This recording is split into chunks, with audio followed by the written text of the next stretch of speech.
नमस्कार दोस्तों। जैसे कि मैंने बताया था आप लोगों को कि मैं चैप्टर बाय चैप्टर पढ़ाऊंगा और उस चैप्टर के अंदर किस किस पॉइंटों को तैयार करके देना है आप लोगों को सामने यूट्यूब माध्यम से हमें बोर्ड पर, ताकि आप लोग प्रीवियस क्वेश्चन भी उल्टा कर चेक करें और मॉक क्वेश्चन भी बना सके। तो मैंने नया और बिल्कुल ही यूनिक चीज लेके आया हूं। आप लोग कृपया ध्यान दीजिएगा, ध्यान से सुनिएगा और ध्यान से देखिएगा। जरूरत पड़ेगा तो आप नोट भी कर सकते हैं। देखिए दोस्तों, मैंने क्या क्या नोट किया है। मैंने कहा था दूसरा पॉइंट, तीसरा पॉइंट पढ़ाऊंगा उसमें। दूसरा पॉइंट पे आप पढ़ा चुका था अवधारणा। अब धारणा, अवधारणाएं हमने पढ़ा चुके थे, हम पढ़ा चुके थे, तो इसलिए आज ये नहीं होगा। आज उससे अगला व्यू, आज अगला टॉपिक जो है शिक्षण अवधारणा के बाद उनमें है निर्देशनात्मक उद्देश्य और स्तर। स्तर, ये इन बातों को हम पढ़ेंगे बारीकी से। देखिए सर, देखिए दोस्तों, इसमें हुआ क्या है कि शिक्षण अवधारणा और निर्देशनात्मक उद्देश्य के स्तर में कुछ विद्वानों ने अपना व्याख्या, अपने मंतव्य दिए हैं बच्चों के बारे में, बच्चों के सिद्धांत के बारे में। तो वो क्या है वो देखिए। जैसे कि मान लीजिए स्मृति स्तर, स्मरण शक्ति किसने दिया था? हार्वर्ड, हार्वर्ड्स ने दिया था। उसी तरह बोध या समझ का सिद्धांत किसने दिया था? मॉरिसन ने दिया था। विचारात्मक चिंतन स्तर का सिद्धांत किसने दिया था? हंट ने दिया था। ब्लूम द्वारा शिक्षण किसने दिया था? तो ब्लूम द्वारा शिक्षण जो है, ब्लूम ने खुद दिया था कि ब्लूम शिक्षण के बारे में क्लासिफिकेशन करता है, क्लासिफिकेशन कर रहा है, यानी वर्गीकरण कर रहा है। उसी तरह से एडरसन और करबूल ने ज्ञान के बारे में बताया था कि ज्ञान किस तरह से बच्चों में देनी चाहिए। तो ये सारे चीजों को, उसके बाद देखिए वैगन और ब्रिक्स के द्वारा शिक्षण के बारे में व्याख्या करके बताया गया है।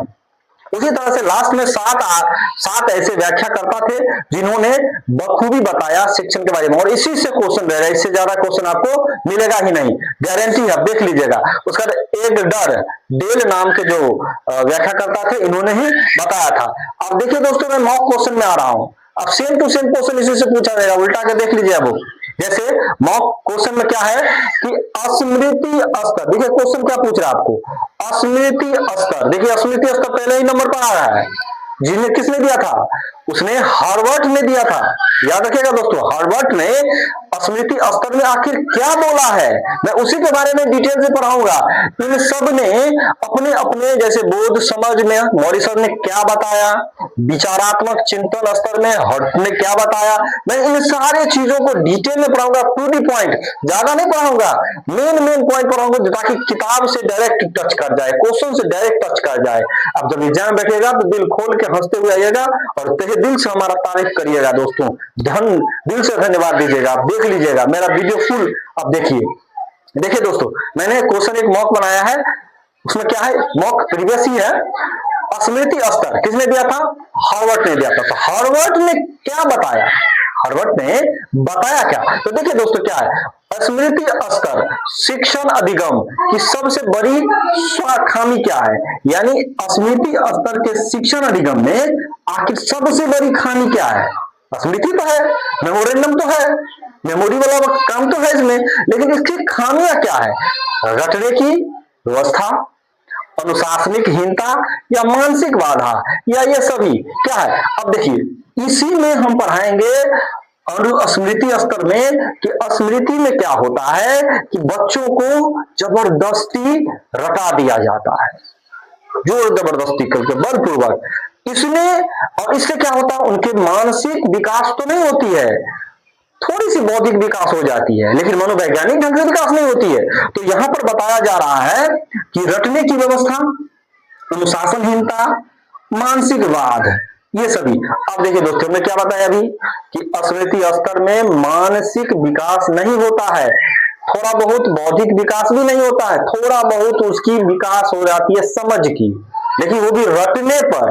अगर उसी बच्चे को अलग से कोई क्वेश्चन पूछा जाए तो वो फिर बच्चे में संभव नहीं है उसकी कल्पना करना, उसकी तर्क शक्ति कमजोर हो जाती है। इसीलिए हमारे हार्वर्ड ने बताया था कि स्मृति शक्ति हमारे बच्चों के लिए अच्छे नहीं है, क्योंकि वो पठन पर नहीं बल्कि रटन पर ध्यान देता है, जो कि बच्चे के लिए अच्छे नहीं होते हैं। जो बच्चे रट लेते हैं वो आगे नहीं पढ़ पाते। जैसे मैं आपको बता रहा हूँ, यूट्यूब पर बहुत ऐसे यूट्यूबर हैं जिन्होंने बहुत अच्छी तरह से बखान किया है, मैं ये नहीं कहता हूँ कि नहीं किया है, लेकिन वो क्या किए हैं, बच्चे को रटाने की कोशिश किए हैं। लेकिन मैं ऐसा नहीं करूंगा, मैं सिर्फ वही क्वेश्चन लेके आऊंगा, वही टॉपिक लेके आऊंगा जो बुक में है। अब देख लीजिएगा उल्टा के, अगर एक भी लाइन अगर गलत लगे तो प्लीज कमेंट कीजिएगा, अगर उसमें गलत हो तो मैं सुधारूंगा। मैं आपसे रिक्वेस्ट करता हूं, कृपया नोट करिएगा। देखिए दोस्तों, तो स्मृति स्तर के शिक्षण अधिगम की सबसे बड़ी खामी क्या है? रटने की व्यवस्था। रटने की व्यवस्था हमने बताया, अनुशासनहीनता। जाहिर बात है, बच्चे को अगर समझ नहीं आएगा कि डिसिप्लिन क्या है, अंडरस्टैंडिंग क्या है, गुरु क्या है, शिष्य क्या है, तो दोनों के बीच में अंतर नहीं होगा, तो उसे अनुशासनहीनता ही तो रहेगी। साथ में क्या है? मानसिक बाद, अभी बोले ना, मेमोरेंडम विकास नहीं होगा उसको। इसका मतलब हुआ कि इसके लिए सभी क्वेश्चन सही है, ऑप्शन सभी क्वेश्चन, इस क्वेश्चन के सभी ऑप्शन सही है, ऑप्शन नंबर डी। अब देखिए दोस्तों, 2019 में जून में यह क्वेश्चन पूछा गया है। अब उल्टा के किताब देख लीजिएगा, प्रीवियस क्वेश्चन में 2019 में क्वेश्चन पूछा गया है। अब देखिए क्या लिखा गया है इस क्वेश्चन में, डायरेक्ट देखिए, ज्यादा समय नहीं लूंगा, देखिए क्योंकि वीडियो लंबा बन जाएगा।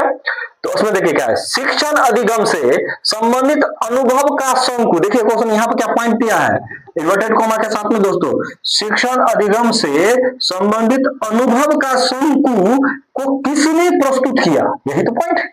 अब यहां से क्वेश्चन आया है कि ये पॉइंट कहां से किसने लिया। अब इन सातों ने जो अपने अपने बारे में बताया, किसी ने स्मृति के बारे में, किसी ने बोध के बारे में, किसी ने विचार के बारे में, किसी ने ब्लूम के बारे में, किसी शिक्षण के बारे में, ये सारे लोग अपने अपने थीसिस दिए हैं एक ही चैप्टर के अंदर, एक ही यूनिट के अंदर।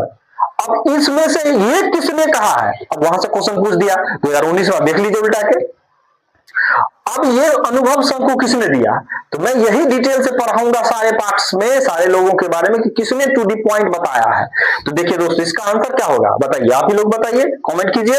जॉन डीबी ने दिया, किलीपैट्रिक ने दिया, प्रोवेल ने दिया, या फिर एडगर जेल ने दिया। किसने दिया? किसी ने दिया तो जरूर होगा कि अनुभव क्या है, शंकु है, किसका? अधिगम का, शिक्षण अधिगम का। तो इसका सही आंसर होगा दोस्तों option number D, Edgar Dale, क्योंकि हमने लिखा है एडगर डेल लास्ट में। देखिए दोस्त, इसमें 7वां पॉइंट दिया है, मैं इसके बारे में डिटेल से पढ़ाऊंगा नेक्स्ट वीडियो में, कृपया आप इसे गौर से देखिए। इसे सब्सक्राइब कर लीजिएगा, अच्छा लगेगा तो सब्सक्राइब कर दीजिएगा, बेल आइकन को दबा दीजिएगा और लाइक कर दीजिएगा।